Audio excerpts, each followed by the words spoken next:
You ask Tiger to calculate. This deals with finding the midpoint between 2 points. The midpoint between the 2 points is -37, -15. Let's solve it step by step. Plot the 2 points and calculate the midpoint using the formula. The coordinates of point 1 are, x1 equals -12, y1 equals 14. The coordinates of point 2 are, x2 equals -62, y2 equals -44. PM represents the midpoint of the 2 points.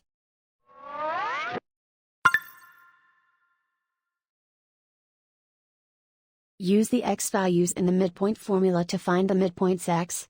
x1 equals -12.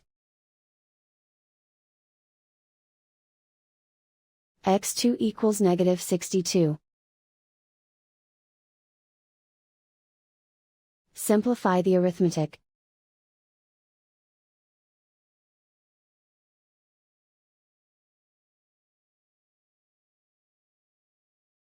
Use the y values in the midpoint formula to find the midpoints y.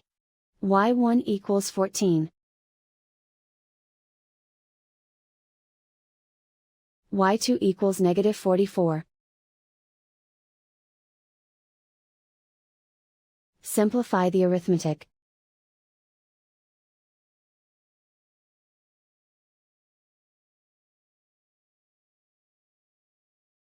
And so, the midpoint is -37, -15.